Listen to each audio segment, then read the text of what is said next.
Assalamualaikum warahmatullahi wabarakatuh. Baiklah, kami dari kelompok 4 akan mempresentasikan PPT kami mengenai produk dan jasa perbankan syariah. Kelompok kami terdiri dari saya sendiri Ferawati dan rekan saya Sutantri serta Fani. Selanjutnya, materi yang akan kita bahas yang pertama adalah produk dan jasa perbankan syariah dan yang kedua adalah produk-produk perbankan syariah di Indonesia. Yang pertama adalah produk dan jasa perbankan syariah. Secara umum, bank adalah lembaga yang melaksanakan tiga fungsi. Yang pertama adalah tempat menyimpan uang, yang kedua adalah tempat untuk meminjamkan uang, dan yang ketiga adalah memberikan jasa pengiriman uang. Bukan hanya sebagai penyalur dana, akan tetapi fungsi bank juga sebagai lembaga penghimpun dana dari masyarakat, di mana penghimpunan dana tersebut dapat berbentuk giro, tabungan, atau deposito. Praktik-praktik seperti ini Praktik-praktik seperti ini menerima titipan harta, meminjamkan uang untuk keperluan konsumsi dan untuk keperluan bisnis, serta melakukan pengiriman uang telah lazim dilakukan sejak zaman Rasulullah SAW. Dengan demikian, fungsi utama perbankan modern yaitu menerima deposit, menyalurkan dana dan melakukan transport dan telah menjadi bagian tidak terpisahkan dari kehidupan umat Islam bahkan sejak zaman Rasulullah SAW.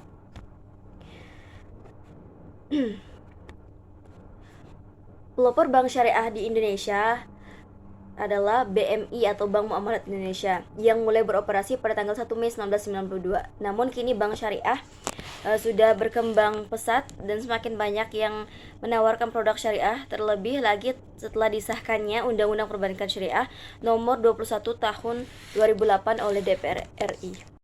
Berikut adalah produk serta jasa perbankan syariah yang dapat dinikmati dan dimanfaatkan oleh masyarakat umum. Diantaranya adalah yang pertama, tabungan syariah. Tabungan syariah di sini memiliki ciri khas dengan menerapkan akad wadiah, yang artinya tabungan yang kita simpan tidak mendapatkan keuntungan karena cuma dititip.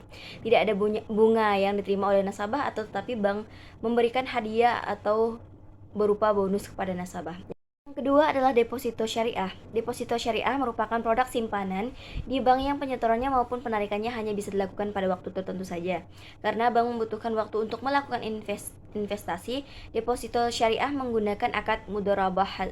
Mudharabah artinya tabungan dengan sistem bagi hasil antara nasabah dan bank. Dan yang ketiga adalah produk gadai. Gadai syariah atau RAN. Akad gadai syariah dipraktikkan pada PT Pegadaian adalah meminjamkan uang kepada nasabah dengan jaminan harta yang bernilai dan dapat dijual. Uang yang dipinjamkan adalah murni tanpa bunga. Yang keempat adalah pembiayaan syariah ijaroh. Dalam ekonomi Islam, yang berkaitan dengan leasing adalah ijaroh atau al-ijaroh yang berasal dari al-ajru yang berarti al-iwadu atau ganti. Sewa guna usaha adalah kegiatan pembiayaan dalam bentuk penyediaan barang modal baik secara sewa guna usaha dengan menggunakan hak opsi maupun sewa guna usaha tanpa hak opsi untuk digunakan oleh lisi selama jangka waktu tertentu berdasarkan pembayaran secara berkala. Dan produknya yang terakhir adalah giro syariah. Salah satu produk perbankan syariah yang termasuk dalam konsep wadiah atau titipan adalah giro. Secara umum yang dimaksud dengan giro adalah simpanan yang penarikannya dapat dilakukan setiap saat dengan menggunakan cek, biljet, giro, sarana perintah bayar lainnya, atau dengan pemindah bukuan. Adapun yang dimaksud dengan giro syariah adalah giro yang dijalankan berdasarkan prinsip-prinsip syariah. Akad mudharabah pada giro syariah adalah akad kerjasama antara nasabah sebagai penyimpan dana atau sahibul mal, sedangkan bank syariah sebagai pihak yang mengelola dana atau mudorib. Selanjutnya akan dijelaskan oleh rekan kami. Nah, selanjutnya giro syariah dengan akad wadiah mengikuti ketentuan sebagai berikut. Yang pertama, bersifat titipan. Yang kedua, titipan bisa diambil kapan saja dan tidak ada imbalan yang disyaratkan, kecuali dalam bentuk pemberian yang bersifat sukarela dari pihak bank. Selanjutnya, adapun produk-produk perbankan syariah di Indonesia.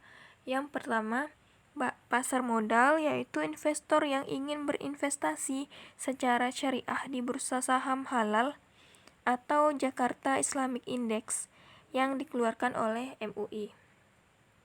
Yang kedua, itu ada reksadana syariah, yaitu manajer investasi akan menanamkan dananya pada saham atau income halal. Yang ketiga, pasar uang dan produk perbankan syariah, yakni salah satu investasi yang dilakukan berdasarkan sertifikat waduh Bank Indonesia atau SWBI. Yang keempat, asumsi dan dana pensiun syariah, yaitu dana pensiun syariah yang dikeluarkan oleh PT Dana Pensiun Prinsipal Indonesia. Yang kelima itu gadai syariah.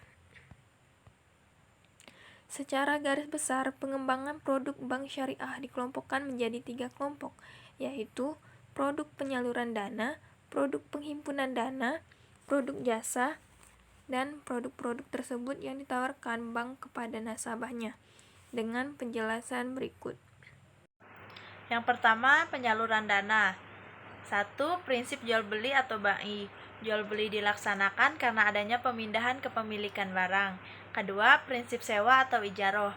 Ijaroh adalah kesepakatan pemindahan hak guna atas barang atau jasa melalui sewa tanpa diikuti pemindahan kepemilikan atas barang yang disewa. Yang ketiga, prinsip bagi hasil atau syirkah. Dalam prinsip bagi hasil terhadap 2 macam produk, yaitu musyarakah dan mudharobah. 2. Penghimpun dana. A. Prinsip wadiah. Sebuah aktivitas yang mencakup tentang penitipan barang.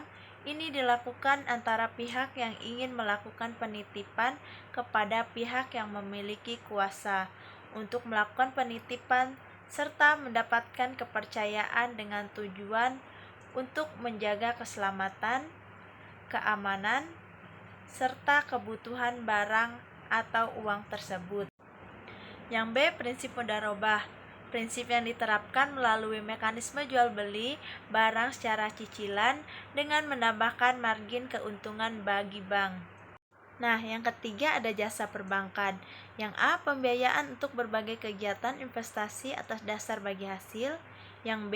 Pembiayaan untuk berbagai kegiatan perdagangan. Yang C. Penggadaian barang untuk disewakan. Yang D. Pemberian pinjaman tunai untuk kebijakan Al-Qardohul Hasan. Yang E. Fasilitas-fasilitas perbankan umumnya yang tidak bertentangan dengan syariah.